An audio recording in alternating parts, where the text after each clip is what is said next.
rahatlığını pozur, bunların digər əlindən almışdır. Təəssüf ki, Respublikanın əlaqədar orqanları, ölkənin əlaqədar partiya və ictimai təşkilatları bu barədə qəti söz demək fikrində deyirlər. Müsahibimiz Azərbaycan Xalq Cəbhəsi Laçın rayon şöbəsinin sədri Arif Paşayevdir. Deməli, Dağlıq Qarabağ hadisələri başlayandan bəri demək olar ki, ən ağır zərbə Dağlıq Qarabağ rayonlarına yanaşı Laçın rayonunun üzərinə düşür. Belə ki, Laçın axır vaxtdakı hadisələrlə əlaqədar Laçında öldürülənlər, yaralananlar, bunların da sayı günü-gündən artır. Mərkəzi hökumətin mövqeyi bizə aydındır, biz ondan artıq köməklə gözləmirdik. Ona görə ki, 70 ildən bəri mərkəzi hökumət Azərbaycan xalqının mənafeyinin müdafilə heç bir hərəkət eləməyib. Ona görə də biz o mərkəzi hökumətdən də incimirik.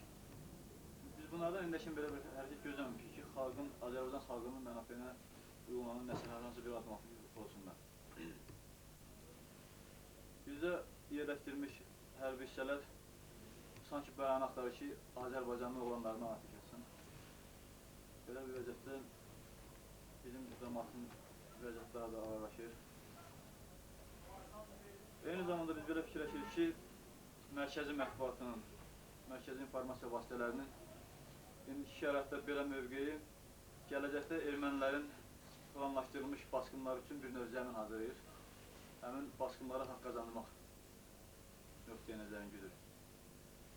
Yerli hökumət orqanlarına gəldikdə isə bizə belə gəlir ki, Laçın torpağının və yaxud Dağlıq Qarabağın hər hansı bir arasında yerlənən torpaqları qurban verməklə Azərbaycan hökuməti göstərmək istəyir ki, doğrudan da Azərbaycan xalqı günahkar deyil. Çünki həmin bizim Respublika hökumətinin elə olan qətiyyət çatmış ki, tədbir görsün. Hər hansı bir hadisəni gözləmə şərtinin, hər hansı bir rayonu və həmin rayonun əhalisini qurban vermək şərtinin bizə belə gəlir ki, onların bir gözlənmə mövqeyi bu nəzərdə tutur ki, biz özümüzə bəraət qazanmışıq, doğrudan da biz günahkar deyilik. Çünki bu yanlısı beynəlməsilik pərdəsi bizim gözümüzə elə tutur ki, hələ də hadisələrin bu gedişindən baş çatmaq istəmirik.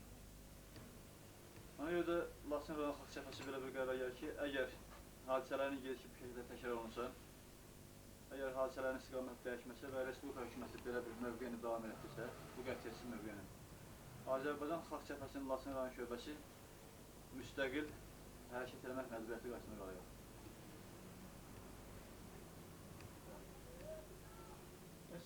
Qarabağa Yardım Komitəsi barədə nə deyə bilərsiniz? Qarabağ Yardım Komitəsinin yaranmasını şəxsən biz özümüz onun əleyhdarları deyirik. Ancaq məsələnin belə bir tərəfi var ki, əgər Laçında olan hadisələrin gedişi Dağlıq Qarabağın öz arasında olan hadisələrdən daha kəskin şəkil alırsa, Laçının vəziyyəti Dağlıq Qarabağın hər hansı bir nöqtəsindən daha vəziyyətdəsə, onda Laçında Dağlıq Qarabağ Yardım Komitəsinin yaradılması mənə elə gəlir ki, lüzumsuz məsələdir. Çünki Laçının özünün vəziyyəti çətin olan bir halda Qarabağda hər hansı bir yer üçün vəsaitinin toplanması, ya pul yığılması mənə elə gəlir ki, heç bir məntiqə uyğun deyil. Biz belə təklif edərdik ki, Respublikada Qarabağ Yardım Komitəsi ilə əlaqədar paralel şəkildə Laçına Yardım Komitəsi adlı bir təşkilat yaradılsın ki, bu Laçında olan vəziyyəti nisbətən aradan qaldırmaq üçün elə onun müəyyən köməyi var.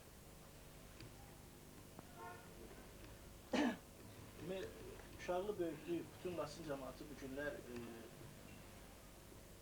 imkan daxilində Laçının müdafiəsinə qalxmağa çalışır. Demək, Laçın həqiqətən Azərbaycanın Ermənistanla həmsərhəd rayonu kimi bugün bütün Azərbaycanın ön cəbhəsi hesab olunur. Laçınlıların imkanları barədə nə deyə bilərsiniz? Gələcək imkanları barədə. Məsələ belədir ki, hamımızın bildiyimiz kimi və bizdən də daha yaxşı mərkəzi orqanların bildiyi kimi bizim məşələdə tökülmüş saqqallar xaricdən gətirilmiş ən müasir silahlarla silahlanırlar. Hətta siz özünüz də bilirsiniz ki, ora zenit qurğuları gətirilir. Belə bir şəraitdə mən özüm qəti əleyhdarıyam belə 200 səsə tutmağın ki, Laçına heç olmasa o silaha verilməsini belə adlandırmaq, belə qələm verilməsində ki, Laçında məşələdə canavar çoxalır. O saqqalların olduğu yerdə canavarlara ehtiyac deyil. Mən Qarabağ Yardım Komitəsinin iclasında da bu sözü demişəm ki, 200-lü mövqedə nə çəkmək lazımdır. Laçın real təhlükədədir.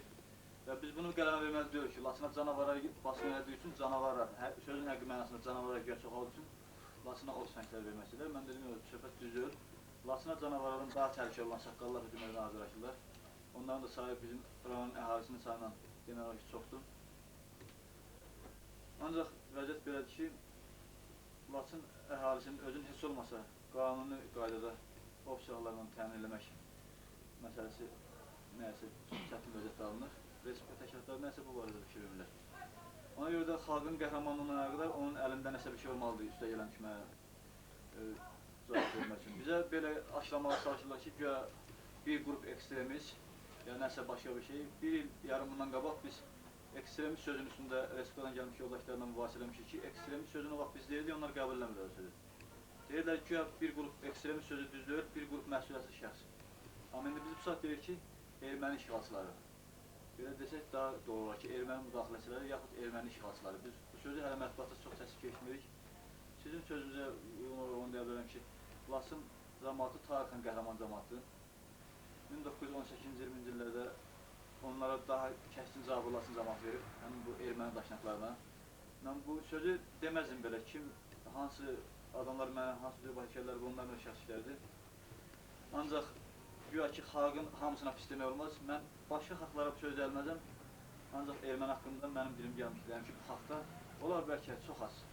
Bəlkə 1%, bəlkə 1% də olmaz. Çünki biz deyirlər, burada güya əməkçi xalq beləkinə məşğul olmur. Biz o əməkçi xalqın içində də olmuşuq. Onlar bizə söz verirlər ki, bizim qanımız isə gələr. Ağsaqqalı da, Ağbirçəyi də, müharibə veteranı da hamısı. Ona görə də belə canavar kimi öz əhval-ruhiyyəsini qurmuş, öz dişlərin canavar kimi bizim cəmaatın üstünə qıcamış bu ermənilərə cavab vermək üçün mən erməni ekstremistlər deməm, ümumiyyətlə erməni xalqı nəzərdə tuturam. Çünki mən o xalqı daha yaxşı tanıyıram, nəinki qıraqdan hansısa bir kabinetdə oturub erməni xalqı haqqında fikir verənlərdən daha yaxşı biz onları tanıyırıq. Biz onların mənəviyyətini də belə deyik, onların nankorluğuna da belə deyik, onların bir növ rəzilliyinə də belə ki, bu xalq hansı xüsusiyyətli xalqdır.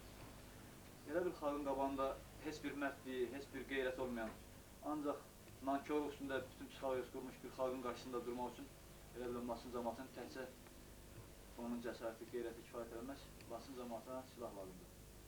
Mən bunu bütün məsuliyyətimlə deyirəm. Özə elə bilirəm ki, əgər gələcəkdə baş verəcək hər hansı bir fəlakətin qarşısını almaq üçün biz bunu deyirik, özümüzün müdafiə məqsədi ilə. Biz istəmirik ki, yenə elə bir vəziyyət alınsın ki, sabah öləsi, qurban veriləsi, yaxşı olanların üstünü kiməsə törmə sadəcə verilsin. Real təhlükənin qabanılmaq üçün Laçın cəmaatına silah lazımdır. Özü həmin silahların qarşısına çıxarıla biləcək silahlar. Ermənistan tərəfə gedən qatarlarda az bir vaxtda qatarların hərəkətini dayandırmağa cəhd göstərmişlər və sadəcə biz onlara yanacaq məhsullarını, Azərbaycanın milli sərvəti olan yanacaq məhsullarını vermirdik.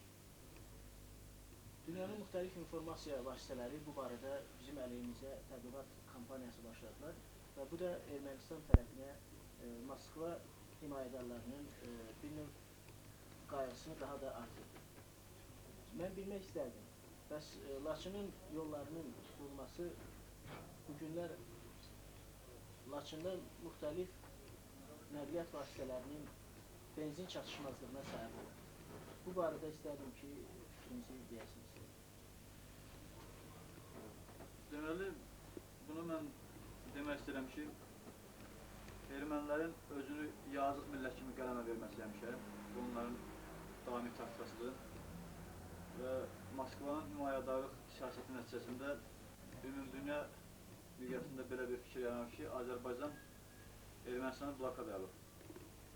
Hər hansı bir respublikanın öz hüquqi ixtiyarıdır ki, istədiyi malı respublika başqa respublikaya verə də bilər, verməyə də bilər. Bu onun öz qanuni haqqıdır. Ancaq məsələ blokada yanında onu deyə bilər ki, əsl blokada Dağlıq Qarabağda və Laçında baş verir. Çünki bizim xəstələri lazım olanda aparmaq üçün yol tapa bilmirik.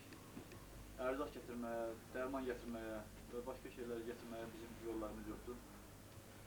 Lap bu yaxınlarda hərbi hissələrin gözü qarşısındaca deməli Laçın Ağdam yolunun üstündə olan Stepanşa şəhərinin yaxınlığındakı Ağa Köprüsü partladılıb, hərbi hissələrin gözləri qarşısında. Və Laçının ikinci bir yol olan, hansı ki ondan başqa da üçüncü yolu yoxdur. O yolda müntəzəm sürətdə atəş altında saxlandırılır. Və eyni zamanda bu atəş altında saxlanma mərasiminin özü də yenə hərbiçilərin gözləri qarşısında baş verir. Ona görə də bunu deyə bilərəm ki, bizdə əsl blokada vəziyyətidir. Və bununla əlaqədar Laçın cəmaatının vəziyyəti xeyli dərəcədə kəskinləşir. Həm də benzin gətirilməsinə Bəli, benzin gətirilməsinə də maneçilik törədir bu yolla. Mən sizə onu deyə bilərəm ki, bu blokada söhbətdən bir növ mən haşiyə çıxıram. Burada bu yaxınlarda Xocalıda olan bir hadisə vaxtı, Kəhziyanda daha doğrusu bilirsən, xəstə uşağın üstünə çağırılan həkim deyiblər temperaturu var, ona belə cavab verir ki, uşaq onun soyucuda soyusun, temperaturu aşağı düşsün. Bunların yəqin ki, o mənəviyyatını tanıması göstərir sizə. Biz xəstələrimizi aparmağa yol tapa bilmirik, benzin bizə gəlmir, neft gətirə bilmirik, saraypa verə bilmirik bizim texnikanın işləməyinə, bunun qış şumu var, yaz şumu var. Ona görə də mən Laçını blokada yerləşmiş, biri var Haşiyola, biri var İzrail həyatdan nakil. Əsl həyatı görsək, mən Dağlıq Qarabağın, Azərbaycan kəndlərin və Laçını daha blokada vəziyyətinə düşmüş real şəkildə rayonuna hesab edərdim. Eşitdiyimizə görə bu günlərdə Laçında baş vermiş faciəli hadisədə həm də siz də iştirak eləmişsiniz. Məhz o yolun tutulmasında da erməni quldurları fəallık göstərmişlər. Hətta sizin özünüzə qarşı hardasa fiziki güc göstərmək istəyirlər. Mən istəyərdim ki, bu arada danışasınız. Doğrusu, bu hadisə haqqında danışmaq mənim üçün çox çətindir. Çünki bu hadisə vaxtı mən özümün ən əziz dostlarımdan birini itirmişəm. Eyni zamanda ona görə çətindir ki, biz təkcə mənim dostum yox,